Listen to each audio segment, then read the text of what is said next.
Qaysi holatlarda bemorlarga Smart Sight operatsiyasi zarur? Operatsiyaning davomiyligi 5 daqiqa davom etadi. Miopiyani -12 ga davr hamda astigmatizmni -6 ga davr kichkina tirqishlar orqali korreksiya qilish usuli hisoblanadi. tasavvur qiling, odamda ko'zi -30. Amerika Qo'shma Shtatlarida odamning ko'ziga sun'iy gavhar o'rnatiladi. Bemorimizda astigmatizm, ko'zlari -4, gavharning narxi $5000, xizmat haqi esa $10000. Marhamat, soat necha bo'ldi?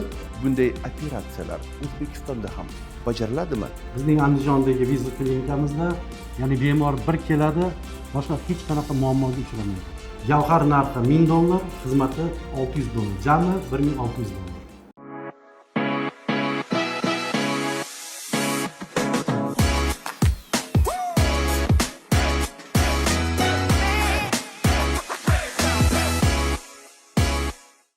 Agarda odamning ko'zini ko'rish darajasi -30 ga yetib qolgan bo'lsa, miopiyada, demak odam deyarli hech narsani ko'ra olmaydi.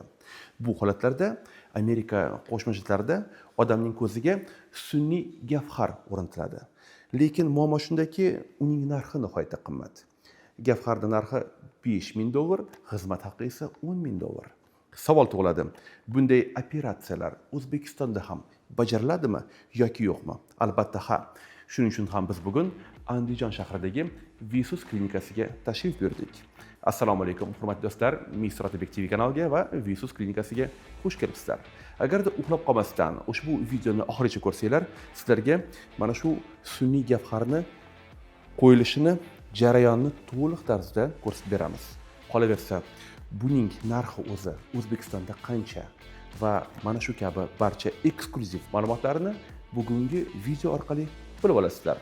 Laykni hozirdan qo'yib qo'yamiz va videoni tomosha qilishni boshlaymiz.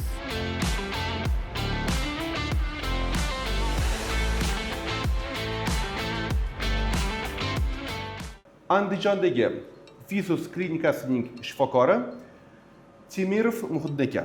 Aytingchi, qaysi holatlarda bemorlarga Smart Sight operatsiyasi zarur? Smart Sight usuli zamonaviy usullardan biri hisoblanadi. Miopiyani -12 ga davr hamda astigmatizmni -6 ga davr mali invaziv yo'l bilan, ya'ni kichkina tirqishlar orqali korreksiya qilish usuli hisoblanadi. Operatsiyaning davomiyligi Umumiy holatlarda 5 daqiqa davom etadi. Lazerda o'zi 10 soniya ishlaydi. va shundan keyin odamni zreniyasi 0 bo'ladimi? Albatta.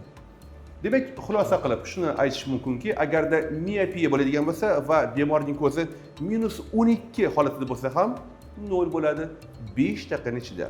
Agarda astigmatizm bo'ladigan bo'lsa va -6 bo'lgan bo'lsa, zreniya -0 ga aylanishi mumkin.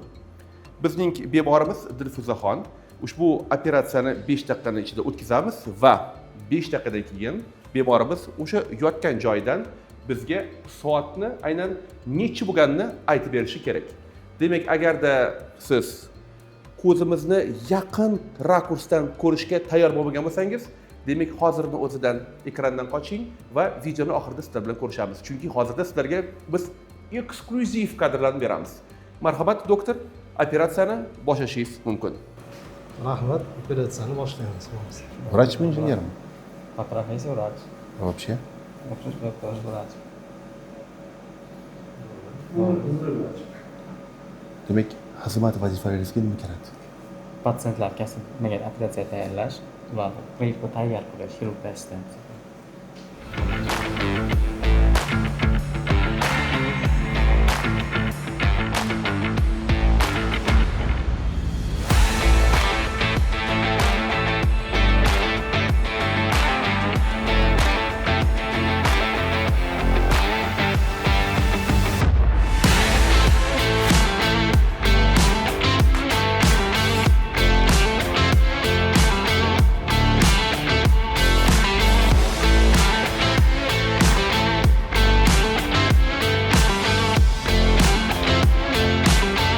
Bemorimizda astigmatizm, ko'zlari -4, lazer qo'llanildi va hozirda ko'zning -4 deb nomlangan qismi olinyapti. Marhamat.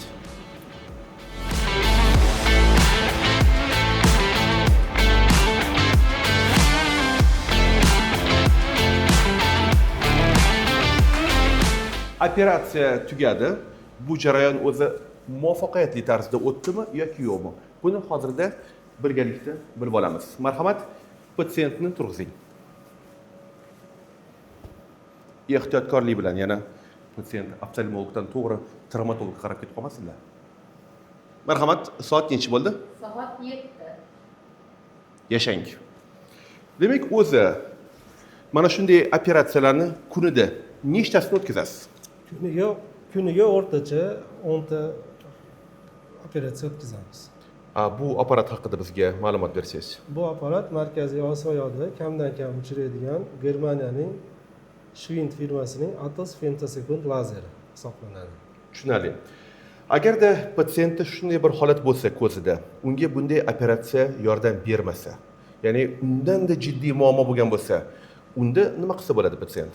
Unda sizga bu masalada bizni to'g'ri gavharlarimiz yordam beradi. Ha, demak, hurmatli do'stlar, suhbatimizni boshqa shifokor bilan sun'iy gavharlar mavzusida davom ettiramiz. Agarda bundan oldingi operatsiya bemorga yordam bermagan bo'lsa va uni ko'z gavharida juda jiddiy muammo bo'ladigan bo'lsa, demak, Amerika Qo'shma Shtatlaridan shu yerga, Andijonga mana shunday sun'iy gavharlar olib kelinadi. Xo'sh, bu jarayon qay tarzda bo'lib o'tishini Visus klinikasining shifokori Abdulaziz Karimov aytib beradi. Marhamat. Agarda bizda oldingi femtosekund lazer yordam bermasa bemorlarimizga to'g'rilashda sun'iy gavhar qo'yishni taklif qilamiz. Sun'iy gavharda biz -30 gacha miopiya, -10 gacha astigmatizmni olib tashlashimiz mumkin. Buning uchun biz Amerikaning Alcon kompaniyasining Argos biometr yordamida bemorni ko'zini biometr parametrlarini aniqlab, Amerikaning Alcon kompaniyasi zavodiga jo'natamiz. Amerikaning zavodida ishlab chiqarilib, bizga qayta jo'natiladi. Demak, har bir patsientga individual tarzda ko'z gavhari Amerikaning zavodida yasaladi, to'g'rimi? Ha, albatta. Har bir patsientga individual. Operatsiya demak xonasiga kirib ketishdan oldin va bu yerda o'sha patsient bilan ishlash jarayonini ko'rsatishdan oldin narx-navolar masalasi. Amerika Qo'shma Shtatlarida bunday sun'iy gavharda narxi qancha va xizmat haqi qancha va o'zimizda Andijonda narx-navolar? Amerikada xizmat haqi $10,000, gavhar narxi $5,000, umumiysi $15,000. Bizning Andijondagi Visus klinikamizda gavhar narxi $1,000, xizmati $600, jami $1,600. Endi xizmat haqqi nima uchun arzonligi bu tushunarli, chunki Amerika Qo'shma Shtatlarida o'zi servis nihoyatda qimmat. Lekin nima uchun bu sun'iy gavhar narxi arzon? Amerikaning Alcon kompaniyasi hozirgi vaqtda vaqtinchalik O'zbekiston, ya'ni O'rta Osiyo bozorini egallab olish maqsadida shu narxni bergan. Bu ham vaqtincha. Demak, keyinchalik sun'iy gavharning narxi oshib ketishi mumkin. Oshib ketishi mumkin. Tushunarli.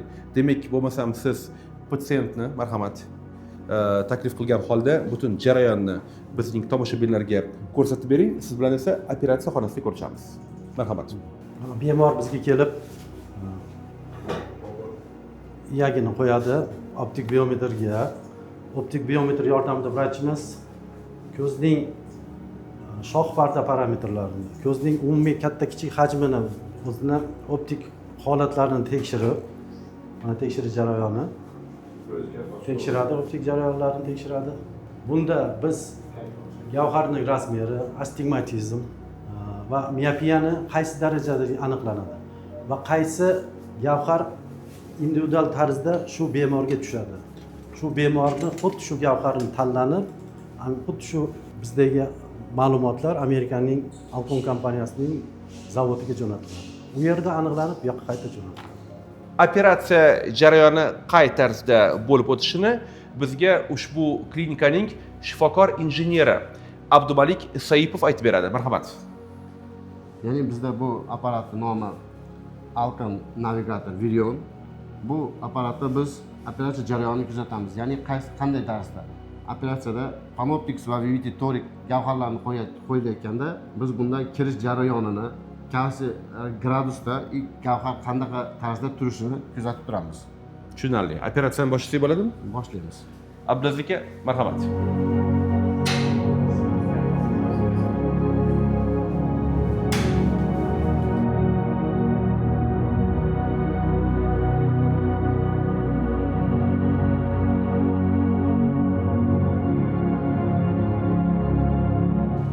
bizning Amerikaning Alcon kompaniyasining Virion navigatori. Buni yordamida biz torik gavharni qo'yishni jarayonini kuzatib boramiz. Bunda biz qayerdan ko'zga kirishi, qaysi gradusdan kirishi, undan so'ng kapsulrex jarayoni, undan so'ng ko'ryapsizlar gradus jarayoni. Qaysi mana hozirgi bu bemorimizga 100 gradusga qo'yilganimizda astigmatizm va miopiya to'liq bartaraf etiladi. Astigmatizmda qancha va miopiyada qancha? Astigmatizmda -10 gacha ola olamiz, miopiyada -30 gacha bartaraf qila olamiz. Tasavvur qiling, odamda ko'zi -30. Unga sun'iy tarzda ko'z gavhar qo'yiladi va uni ko'rishi ideal bo'ladimi? Ideal bo'ladi. 0 bo'ladimi? O'zi 0 ga tushadi. Ko'rish jarayoni 100% gacha ko'tarilish ehtimoli ko'p. Tushunarli. Agarda bunaqa videolardan yana 2-3tasini olsam, bemalol mana shu klinikaga shifokor bo'lib ishlab bo'ladi. Ishga ham yaxshi bo'ladi. Bugun kech bo'ldi, ertaga. Aytingchi, bu klinikada o'zi hali palatalar bormi, statsionar qolaversa, ovqat berasizlarmi patsientlarga, bu yerda agar boshqa viloyatlardan, boshqa shaharlardan patsientlar kelishsa? Bizning klinikada 50 ta koyka mavjud. 3 mahal issiq ovqat, EKG, to'liq analizlar. Ya'ni bemor bir keladi, boshqa hech qanaqa muammoga uchramaydi. Bemor kelganda ko'zi tekshiriladi, operatsiya uchun analizlar to'liq olinadi, EKG qilinadi. Bemorga ust-boshlar ham to'liq beriladi, больничный formalar. Bemor joylanadi, bemorga dori-darmon ham hamma yoq shu yerda qilinadi, operatsiya bo'ladi, ertasiga javob beramiz. Tushunarli. Klinikaning to'liq nomi va adresi. Klinikaning to'liq nomi Vizus oftalmologik klinikasi. Adres Andijon shahar, Abdulaziz Yo'ldoshev ko'chasi 58-uy. Orientirimiz aeroport. Demak, agarda obunachilarimizda birorta savollar tug'ilib qolsa, ushbu klinikaning faoliyati bo'yicha iltimos hamma savollarni ushbu videoning tagida izoh tarzida qoldiring. Sizdan iltimos qilib qolamiz. Barcha savollarga individual tarzda o'zingiz javob bering, maylimi? Albatta. Bu degani, agarda sizlarda ko'zlaringiz bilan mana shunday muammolar bo'ladigan bo'lsa, siz ham shu yerda Andijon shahrida joylashgan Vizus klinikasiga tashrif buyurishingiz mumkin. Bu degani Mr. Otabek TV kanalida va Andijondagi Vizus klinikasida ko'rishguncha